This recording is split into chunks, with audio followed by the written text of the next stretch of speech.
사도신경은 12문장으로 구성되어 있습니다. 그 중에 6번째 문장, 제6문장은 내용이 이렇습니다. 함께 앞에 보고 한번 읽어보실까요? 하늘에 오르사 전능하신 하나님 우편에 앉아 계시다가, 여기 보면 하늘에 오르사, 이걸 승천이라고 하죠. 전능하신 하나님 우편에 앉아 계시다가, 이거를 뭐라고 한다고요? 좌정이라고 합니다. 신학 용어로 좌정.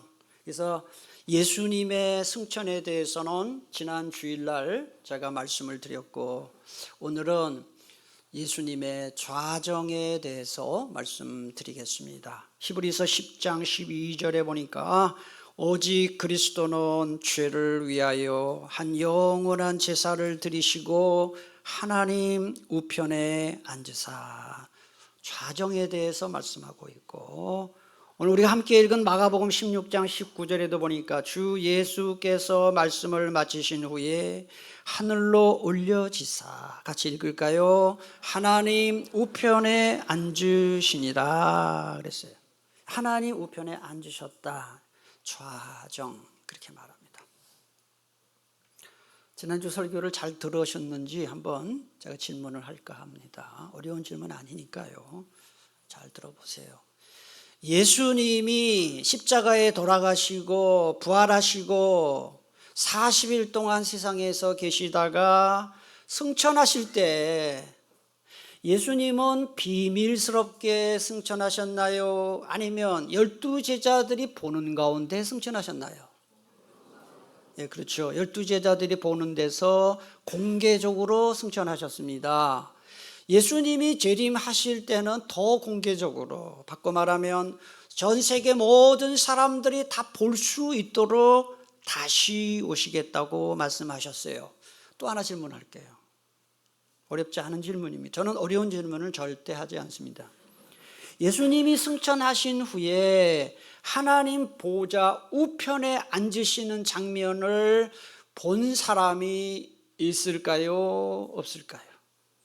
어렵습니까? 없지요. 아무도 없습니다. 그런데 초대교회 안수, 7 안수 집사님들 가운데 최초의 순교자인 스데반 집사님이 돌에 맞아 순교할 때의 장면, 사도행전 7장에 보면 죽어가면서 하늘을 바라보았을 때 환상 중에 예수님이 하나님 우편에 서 계신 것을 보았다라고 기록하고 있습니다. 자, 그러면 하나님 우편, 또 앉아 계신다는 이 표현을 우리는 어떻게 봐야 할까요? 이거 진짜 하나님 오른쪽에 예수님이 앉아 계신다는 뜻일까요? 이거는 비유적이고 상징적이고 신인동형론적 표현이다, 그렇게 말할 수 있어요. 쉽게 말하면 하나님이 어떤 분이신지 사람들이 알아듣기 쉽도록 하기 위해서 사람들의 언어로 그거를 알아들을 수 있도록 상징과 비유를 이용해서 설명한 것입니다. 자, 이제 사도신경을 한 반 정도 온 것 같은데, 이거 대답을 할 수 있을지 모르겠어요. 자, 우리 삼위 하나님은 성부, 성자, 성령 하나님이신데, 예? 성부 하나님, 성자 예수님, 성령 하나님이신데, 그 중에 육체를 갖고 계신 분은 누굽니까? 예? 성자 예수님. 아, 여러분, 이제 이 정도의 답이면 대한민국에서 이렇게 대답할 수 있는 교인은, 아니, 진짜 한번 물어보세요. 0.5%. 다들 어떻게 알고 있느냐? 하나님은 영이시기 때문에 육체를 갖고 계시지 않다라고 대답합니다. 그러나 우리는 사도신경을 통해서 성부 하나님과 성령 하나님은 영으로만 계시지만 성자 예수님은 부활하신 이후에 부활체를 가지시고 하늘로 올라가셨고 지금도 부활체를 갖고 계신다라는 것을 알고 있잖아요. 그러니까 성부 하나님은 영으로만 계시기 때문에 하나님 우편 좌편이 있을 수가 없습니다. 육체가 없기 때문에. 그러므로 예수님이 하나님 우편에 앉아 계신다는 것은 정말 오른쪽에 계신다는 뜻이 아니라 예수님이 성부 하나님의 전권을 받아서 성부 하나님과 함께 온 우주 만물과 교회를 통치하고 계신다는 뜻이에요. 그렇게 받아들이면 됩니다. 사도행전 5장 31절에 보니까 이스라엘에게 회개함과 죄사함을 주시려고 그를 예수님을 오른손으로 높이사 뭘로 삼으셨다고 했나요? 임금과 구주로 삼으셨느니라 그랬습니다. 여러분 조선시대 때 왕이 있잖아요. 그 왕 밑에 많은 신하들이 있었는데 신하들 중에서 가장 높은 관직, 세 관직 여러분 다 많이 아실 거예요. 뭡니까? 영의정, 우의정, 좌의정이에요. 그죠? 그럼 우리가 우의정, 좌의정 하면은 이 말뜻이 얼른 보면 마치 왕이 여기 앉아 있으면 우의정 오른쪽에 좌의정은 좌쪽에 앉아 있는 것을 연상하는데 사실상 그렇지 않고 우의정과 좌의정은 전국 방방곡곡을 다니면서 이 나라 일을 보살핀 사람이에요.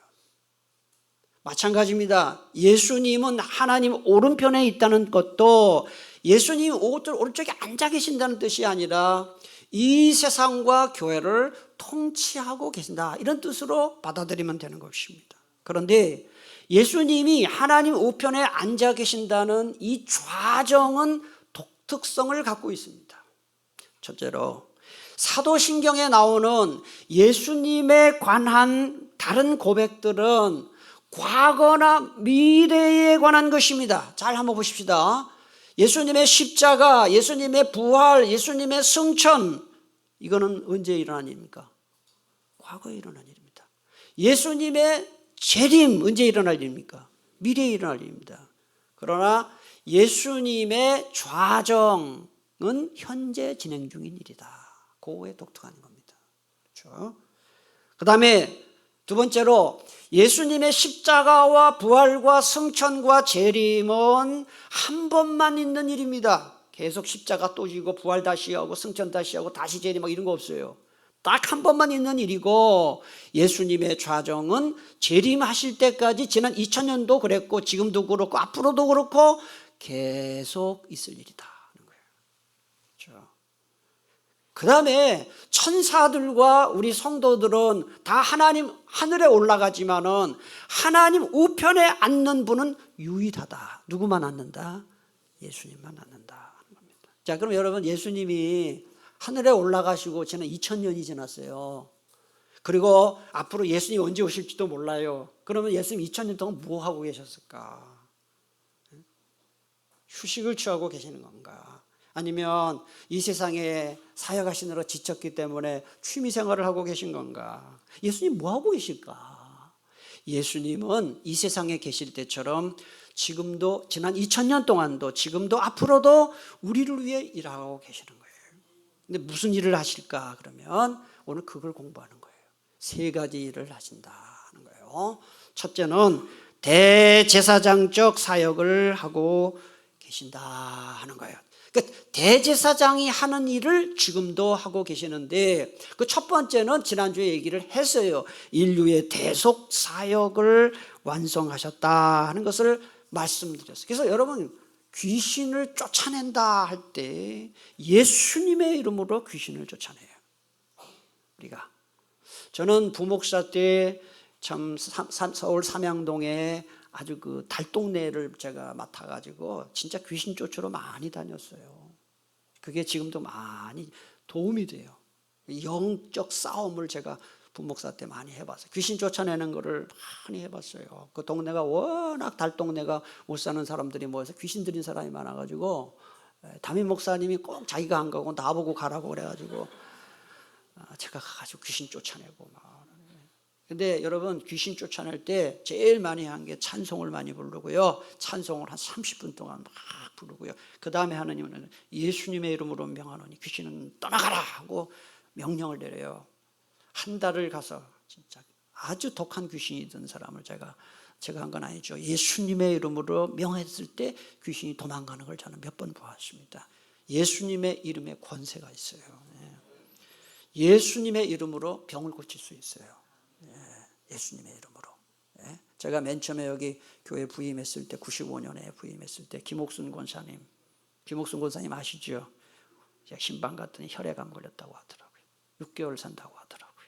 그래가지고 한 달 침방했죠. 20년 사셨어요. 우리 교회에서 예수님의 이름으로 질병 고친 사람들 많아요. 제 이름을 다 대기가 힘듭니다. 예수님은 대제사장적 사역으로 예수님이 십자가에 못 박혀 돌아가실 때 우리 죄만 위해 십자가에 못 박힌 것이 아니라 우리 질병을 위해서도 십자가에 못 박히셨거든요. 예수님의 이름에 권세가 있어요. 병도 고치고 예수님의 이름으로 기도하고 이건 전부 대제사장적 사역이다. 그러니까 두 번째로 예수님은 대제사장으로서 성도들을 위해서 중보 기도하고 계신다는 거예요. 로마서 8장 34절 죽으실 뿐 아니라 다시 살아나신 이는 그리스도 예수시니 그는 하나님 우편에 계신 자요. 그 다음 같이 우리를 위하여 간구하시는 자신이다. 하나님 우편에서 뭐하고 계시냐? 우리를 위해서 뭐하고 계신다고 써 있어요? 간구한다. 기도하고 계신다. 히브리서 7장 25절 이는 그가 항상 살아계셔서 예수님이에요. 그들을 위해 성도들을 위하여 간구하신다. 예수님이 지금 뭐하고 계시냐? 성도들을 여러분을 위해서 나를 위해서 기도하고 계시는 줄 믿으시기를 바랍니다. 그리스도인들이 가장 꼭 필요한 줄 알지만 가장 힘들어하는 게 뭐냐? 기도하는 거예요.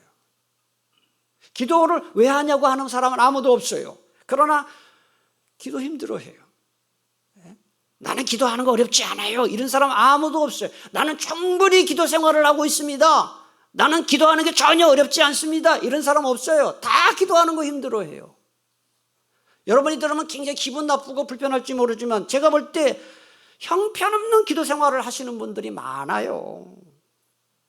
지난 주간 여러분 기도 언제 하셨습니까? 열심히 있는 분들이야 새벽기도 나오고 금요기도 나오고 또 개인적으로 기도하셨겠지만 대부분의 분들이 밥 먹을 때 기도하는 것이에요. 밥 먹을 때 기도 안 하는 사람도 있고, 아유 그게 무슨 기도 예수 믿는 사람이에요. 밥 먹을 때 기도도 안 하고. 기도에 대해서 다른 말 할 때는 잘해요. 청산유수로 막힘없이 말해요. 다른 말은 잘하는데 딱 기도 시작하면 완전히 꿀먹은 벙어리가 돼. 기도를 할 줄 몰라요. 또 막상 기도하려고 눈을 감으면 이런 생각이 드는 거예요. 아이고 내가 이렇게 엉터리로 신앙생활하면서 하나님께 기도한다고 하나님 그 기도 들어주겠나? 하나님이 그 기도 들어주겠나? 그냥 기도해봐야 이게 그냥 헛수고하는 것 같은 생각이 드는 거예요. 여러분 내가 기도한다고 하나님이 들어주겠나? 아무 소용없을 거야. 이게 누가 주는 마음이? 성령님이 주시는 마음일까요? 사탄이 주는 마음인가요? 이건 사탄이 주는 마음이에요. 오늘 예수님께서 하나님 보좌 우편에서 우리를 위해서 기도하신다는 사실을 통해서 제가 여러분들에게 기도 잘하고 싶은 분들이 두 가지 사실을 기억하면 기도할 수 있어요. 첫째로 우리가 어떤 신앙생활을 얼마나 잘하느냐 못하냐 이걸 보고 하나님이 응답하시는 것이 아니고 예수님의 이름으로 기도하기 때문에 응답하신다는 거예요. 예수님의 이름으로 기도하기 때문에.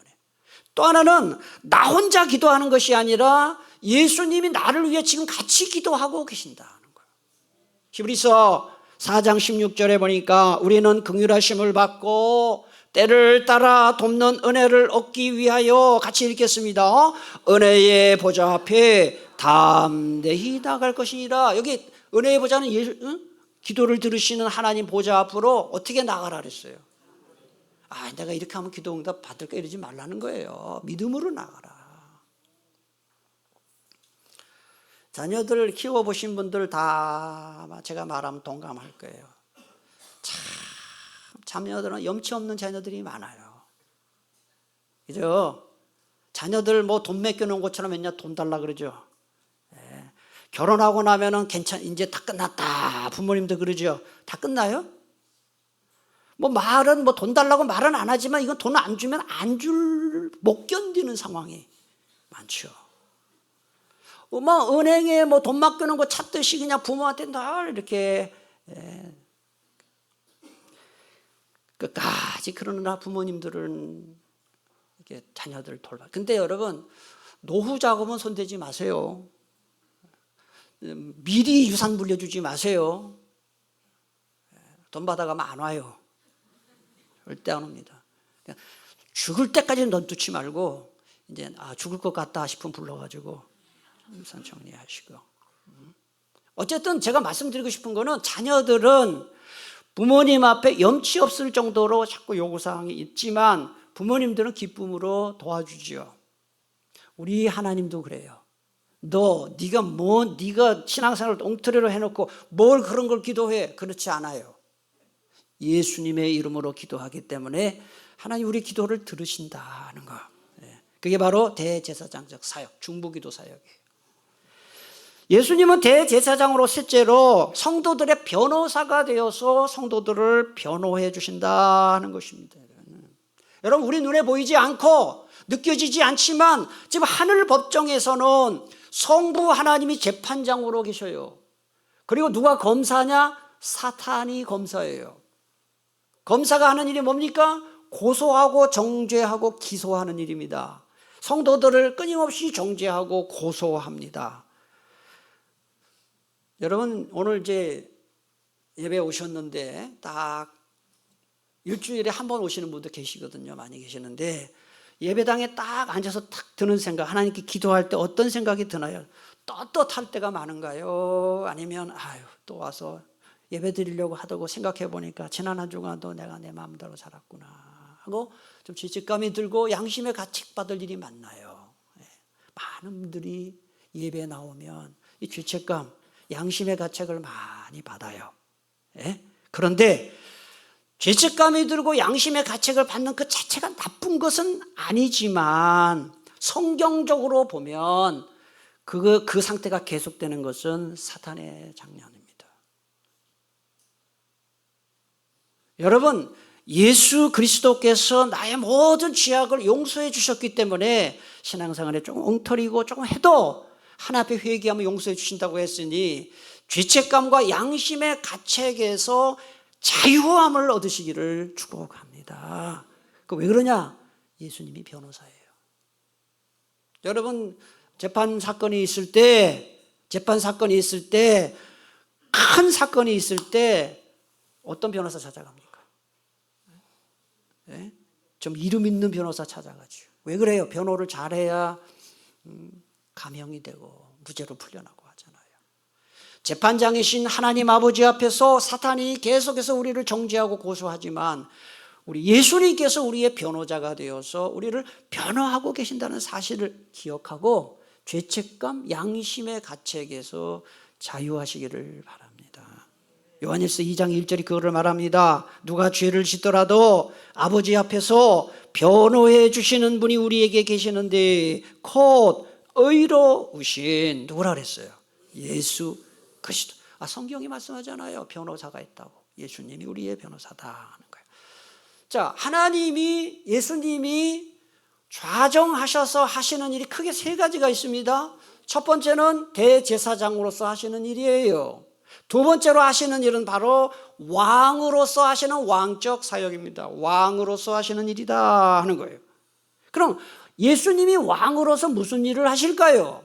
그거를 가장 잘 설명한 아주 쉽게 요약한 하이델베르크 요리문답 제50문답이 답을 잘하고 있습니다. 문제, 하나님 아버지의 오른쪽에 앉아 계시는데 라는 말이 왜 덧붙여졌습니까? 답, 그리스도는 거기에서 자신을 그의 교회의 머리로 나타내시기 위해서 하늘로 오르셨으며, 이 교회의 머리라는 거 잘 보시고, 성부께서는 그를 통해 예수님을 통해서 뭘 다스리고 계신다는 거예요. 이 두 가지 개념입니다. 교회와 만물을 다스리는 왕의 노릇을 예수님이 하고 계시다. 에베소서 1장 22절 똑같은 얘기가 나와요. 또 만물을 그의 발 아래 복종하게 하시고 그를 만물 위에 뭐의 머리로? 교회의 머리로 삼으셨다. 그래서 예수님이 왕으로서 하시는 일은 두 가지를 동시에 하신다. 첫째가 바로 은혜의 왕국이라고 불리는 하나님 나라, 하늘나라, 천국을 다스리고 계십니다. 교회가 뭐냐? 교회는 이 세상에 있는 은혜의 왕국이에요. 교회는. 그래서 예수님이 교회를 다스리시는데 예수님이 눈에 안 보이잖아요. 눈에 보이지 않는 하나님이, 예수님이 이 교회를 어떻게 다스리느냐? 성경 말씀과 설교 말씀과 성령님을 통해서 다스리신다.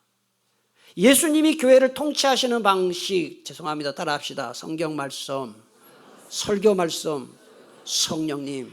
그래서 여러분 성경 공부, 성경 읽고 공부하고 설교를 듣고 은혜 받고 깨닫고 그 말씀대로 순종하고 내 마음속에서 성령님께서 뭐라고 인도하실 때 그 성령님의 음성에 순종하는 것이 바로 예수님의 통치를 받는 것이고 예수님을 영화롭게 하는 거예요.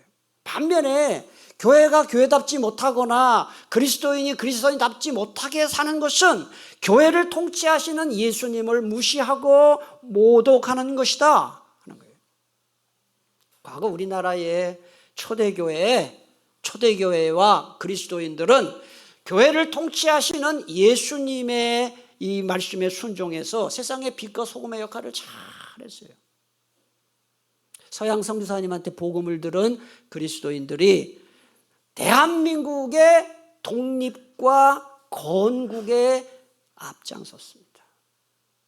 역사 공부 여러분 하셨죠? 1919년 3월 1일 기미 독립선언서에 서명한 민족 대표가 몇 명입니까? 33명입니다. 33명의 민족 대표 중에서 16명이 그리스도인이에요. 아주 예수 잘 믿는 민족 대표예요. 절반이 그리스도인이었습니다. 그리고 3.1 만세 운동에 참가한 사람들 중에 22%가 다 예수 믿는 사람이에요. 그 당시 가장 큰 종교를 갖고 있었던 천도교 신자들은 15%였어요. 1919년 3월 2일 3.1 만세 운동은 그 바로 한 달도 채 전에 일어난 일본 도쿄에서 조선 유학생들이 일으킨 28 만세 운동의 영향이에요. 그런데 도쿄에서 28 만세 운동이 어디서 일어났느냐? 기독교 청년회관에서 있었어요. 전부 이것은 그리스도인들이 한 일이고요. 그 다음에 1919년 3.1 만세 운동 후에 4월 11일 이 날짜는 사실을 이건 기억해야 되는데 우리나라가 이 국경일을 정해야 되는데 전 그렇게 개인적으로 생각해요. 국경일을 정해야 외워요. 노는 날은 기가 막히게 외우니까 사람들이. 1919년 4월 11일 중국 상하이에서 대한민국 임시정부를 세웠어요. 그 주도한 사람도 다 그리스도인들이에요. 상하이 한인교회 신한청년당이 주축을 이루었는데 그 신한청년당 100% 그리스도인들이에요. 또 임시정부의 주요 인물도 다 그리스도인들입니다. 여러분 잘 아시죠? 국무총리 누구였습니까? 이승만 박사였습니다. 그 다음에 내무총리 안창호 선생입니다. 그 다음에 외무총장 또 김규식 다 예수 믿는 사람들이었습니다. 요즘 우리 한국교회가 세상 사람들에게 비난받고 비호감이지요. 개독교라고 하잖아요. 그러다 보니까 많은 그리스도인들이 자기가 속한 직장에서 나 예수 믿는 사람입니다라고 잘 이렇게 하는 걸 부끄러워하고 숨기는 일이 많은데 우리 믿음의 선배들은 우리 대한민국의 독립과 건국에 이렇게 목숨 걸고 싸웠다는 사실을 기억하고 예수 믿는 사람으로서 자부심과 자존감을 가지고 여러분 믿지 않는 사람들 앞에서 떳떳하게 여러분의 신앙을 고백할 수 있기를 축복합니다. 예수님은 왕으로서 은혜의 왕국인 교회만 다스리는 것이 아니라 권능의 왕국인 이 우주와 세상을 다스리고 계십니다. 여러분 대통령이 나라 다스리는 것 같지요? 대통령 우리나라 5년입니다. 미국 4년 잘해야 8년입니다. 예? 세계 역사와 우주 만물을 다스리시는 분은 하나님이시다 하는 거예요. 하나님이시다. 여러분, 대한민국이 통치가 어디까지 미칩니까? 대한민국의 헌법에 영향을 받는 곳, 대통령의 통치를 받는 곳이 대한민국입니다. 그래서 사람이 살지 않는 무인도도 대한민국의 영토 안에 속해 있습니다. 일본 도쿄에 있는 주1 한국 대사관, 일본에 있지만 거기는 대한민국입니다. 서울 광화문 앞에 있는 주한 미국 대사관, 한국 땅에 있지만 그 미국 대사관은 트럼프의 통치를 받습니다. 만일에 어떤 사람이 우리나라에 있는 미국 대사관을 공격을 했다? 미국에 가만히 있지 않습니다. 아마도 가만히 있지 않습니다. 나라가 그냥 쑥대밭이 되도록 미국이 보복을 할 겁니다. 대통령의 지배를 받는 곳이 바로 그 나라 국민이고 영토입니다. 마찬가지로 이 세상에서, 우리 인생에서 예수님의 통치를 받지 않는 것은 한 군데도 없다. 내가 내 마음대로 산 것 같지만 인생을 뒤돌아보면 내 마음대로 된 거 아무것도 없습니다. 주님이 인도하셔야 되는 겁니다. 사탄조차도 예수님의 통치를 받고 있습니다. 여러분, 아까 제가 대한민국 임시정부 얘기했죠. 임시정부 헌법, 임시정부 헌장이라고 하죠. 제7조에 보면 이런, 제가 이 역사적인 기록을 보고 놀랐어요. 대한민국 임시정부 헌장 제7조, 거기 뭐라고 기록되어 있는지 아세요? 대한민국은 신의 뜻에 의해서 세워진 나라다, 이렇게 되어 있어요. 그 당시에 다 예수 믿는 사람들이 이거 다 만들었어요. 그러니까 신이 누구겠어요?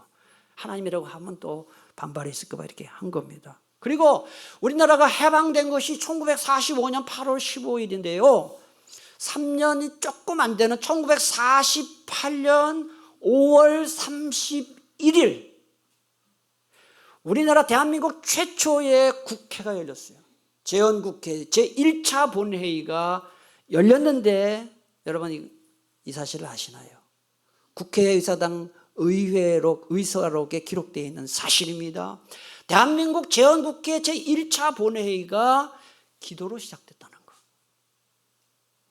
당시 임시의장인 이승만 박사가 의장석에 올라가서 우리 기도함으로써 회의를 시작합시다라고 제안을 했습니다. 그러자 모든 국회의원들이 기립을 했고요. 그때 국회의원 중에 목사 직업을 가진 목사 신분 이윤영 의원에게 이승만 박사가 의장이죠. 기도 부탁합니다 해서 이윤영 의원이 대한민국을 위해서 기도함으로써 우리나라가 국회가 시작된 겁니다. 우리나라 이런 나라입니다. 제가 엊그저께 우리나라의 현재 상황을 쭉 세계 경제 이걸 쭉 찾아보니까 우리나라가 말이죠. 세계에서 경제 규모가 10번째로 큰 나라라는 것을 통계로 다시 확인했어요. 대한민국은 세계 10대 경제 대국에 속해. 여러분 전혀 안 놀라지만 세계가 지금 몇 나라입니까? 200나라가 넘어요. 200개가 넘는 나라 중에 이 조그만 대한민국이 10번째로 경제 규모가 크다. 1위는 미국, 2위는 중국, 3위는 일본이에요. 그 다음에 한 8위인가 뭐 9위에 이탈리아, 스페인이 있고 우리나라가 지금 10위예요. 우리나라 역대 대통령들 또 지금 정치인들 하는 짓들 보면 완전 죽탕이잖아, 죽탕이에요. 죽을 쓰고 있죠. 요새 어제도 내 신문 보니까 대한민국 국민의 55%, 60%가 지금 분노 중에 있다. 쉽게 말하면 열받고 있다. 여러분 표정도 보면 지금도 열받은 게 얼굴에 쓰여 있어요. 지난 한 주간 정치 때문에 열받은 거. 저도 이 뉴스만 보면 그냥 뉴스를 끄고 싶지만 또 그래도 봐야 되잖아요. 진짜 정치인들 하는 거 보면은 근데 여러분 제가 이 얘기 하려고 하는 게 아닙니다. 역대 대통령들이 그렇게 뭐 독재하고 또 뭐 하여튼 이렇게 뭐 지금도 보면 지금 대통령 선거가 한 달도 안 남았는데 지금도 뭐 어저께까지 후보가 되고 안 되고 뭐 근데 나라가 이렇게 엉망인데도 우리나라가 세계에서 10번째 사는 나라가 규모가 큰 나라가 된 것을 어떻게 이거 대통령이 잘 만나서 이렇게 됐다 할 수 있겠습니까? 저는 이것은 전적으로 하나님의 은혜다 생각해요. 나라를 위해 기도하는 교인들의 기도를 하나님이 들으시고,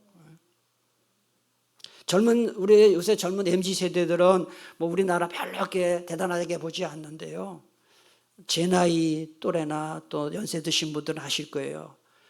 세계 어느 나라를 가봐도, 저도 후진국도 많이 가보고요, 선교지 많이 가봤잖아요. 선진국들도 몇 나라 가봤는데 저는 우리나라가 제일 좋아요, 모든 면에서. 누가 저보고 미국의 워싱턴에다가 대저택을 사놓고 빌라가도 있고, 풀장도 있고, 영화관도 있고, 한 달에 월급도 500만 원 줄 테니까 와라! 안 가요. 뭐 오라 그러지도 않지만 안 가요. 우리나라가 얼마나 좋은데. 우리 대한민국은 하나님이 특별히 사랑하시는 나라예요. 왜? 선교를 많이 하잖아요. 예수 잘 믿는 사람들 많잖아요. 그래서 저는 하나님이 예수님이 왕으로서 우리나라를 지금 통치하시기 때문에 이번에 누가 대통령이 되든지 별로 걱정 안 해요. 기대도 안 하고요. 누가 대통령이 되든지. 왜냐하면 지금까지 뭐 대통령도 엉터리들 많았잖아요. 뭐 장로 대통령도 몇 명 있었잖아요. 그거 별로 소용없더라고요. 누가 대통령이 되든지 우리나라는 이만큼 지금까지 왔던 것처럼 앞으로도 우리 하나님께서 우리나라를 보호해 주실 것이다. 그러니까 여러분 너무 열받지 마셔요. 이러면서 또 집에 가면 나도 열받아요. 하여튼 나라 위해서 기도 많이 하세요. 마지막으로 예수님이 하나님 우편에서 하시는 세 번째 큰 일은 선지자적인 사역이에요. 선지자적 사역. 예수님이 하늘나라 올라가시기, 승천하시기 직전에 제자들에게 약속하셨어요. 얘들아, 내가 하늘나라로 올라가는데 올라가면 너희들에게 보혜사를 보내줄 거다 약속했어요. 그 약속을 지키셨어요. 요한복음 16장 7절 앞에 한번 같이 읽겠습니다. 시작. 내가 떠나가는 것이 너희에게 유익하다. 내가 떠나가지 않으면 보혜사가 너희에게 오시지 않을 것이다. 그러나 내가 가면 보혜사를 너희에게 보내주겠다. 이 보혜사가 누구죠? 성령님이에요. 예수님이 하늘나라 올라가시면서 성령님을 보내주셨다고 약속했고 보내주셨는데, 이 보혜사라는 말이 한자 어려워요. 보혜사라는 말은 5가지 뜻을 갖고 있어요. 대언자, 대변자, 변호사, 위로자, 돕는 자라는 뜻을 갖고 있어요. 자, 우리 한번 앞에 보시고 이 5가지, 뭐 더 얘기할 수 있겠지만 크게 5가지예요. 자, 보혜사라는 말이 무슨 뜻인지 한번 읽겠습니다. 시작. 대언자, 대변자, 변호사, 위로자, 돕는 자. 이거를 예수님이 승천하시고 성령님을 보내주셔서 우리를 위해 하시는 일이 이런 일입니다. 사도행전 2장 33절. 하나님이 오른손으로 예수를 높이심에 그가 약속하신 성령을 아버지께 받아서 너희가 보고 듣는 이것을 부어주셨느니라 그랬어요. 이게 구약시대 때는 선지자가 하던 일이거든요. 그래서 선지자적 사역이라 하고요. 여러분, 구약시대 때는 성령께서 특별한 때에만, 특별한 목적을 위해서만, 특별한 사람에게만 임시적으로만 임하셨어요. 그리고 가셨어요. 예를 들면 다윗에게 임하시고, 엘리야에게 임하시고, 엘리사에게 임하시고, 이렇게 특별한 때, 특별한 목적을 위해서 특별한 사람에게 일시적으로만 임하셨는데, 예수님이 승천하신 후에 성령님을 보내주신 이후에는 어떻게 하느냐? 모든 그리스도인들의 마음속에 항상 임재하고 계신다는 거예요. 그 차이입니다. 그러면 우리 마음속에 임하신 성령님이 하시는 일 중에 가장 큰 일이 뭐냐? 우리로 하여금 예수 믿고 구원받게 하시는 일이라는 거예요. 뿐만 아니라 성령님은 또 하나님 말씀을 깨닫게 하시고 은혜 받게 하시고 필요할 때 말씀이 생각나게 하세요. 여러분, 가끔 가다가 특히 어르신들이 저보고 예배 마치고 내가 나가면서 인사할 때 가끔 가다 저보고 목사님 오늘 말씀에 은혜 많이 받았는데 죄송해요 그래요. 그래서 제가 뭐가 죄송해요? 그러니까 다 잊어버렸어요. 은혜 받은 말씀 다 잊어버렸대요. 죄송하다 그래요. 근데 죄송할 거 없어요. 나도 다 잊어버려요. 그리고 근데 왜 죄송할 게 없느냐? 다 잊어버린 것 같죠? 필요할 때 성령께서 설교 말씀 들은 게 생각나게 하죠. 동의하십니까? 잊어버린 것 같죠? 콩나물에 물 많이 부어봤어요. 자라는지 안 자라는지 몰라요. 며칠 지나면 콩나물이 쑥 자라 있어요. 설교 말씀 들을 때 은혜 받았는데 다 잊어버렸다? 잊어버린 거 아닙니다. 필요할 때 성령님께서 생각나게 하신다. 그래서 이기게 하시는 거예요. 그리고 복음 전할 수 있도록 능력 주시고, 이게 바로 성령님이 하시는. 성경 두 구절 읽고 말씀 맺겠습니다. 요한복음 14장 26절 다 같이 읽겠습니다. 보혜사 곧 아버지께서 내 이름으로 보내실 성령, 그가 너희에게 모든 것을 가르치고 내가 너희에게 말한 모든 것을 생각나게 하리라. 사도행전 1장 8절 오직 성령이 너희에게 임하시면 너희가 권능을 받고 예루살렘과 온 유대와 사마리아와 땅끝까지 이르러 내 증인이 되리라. 아멘. 기도하겠습니다. 하나님 감사합니다. 예수님께서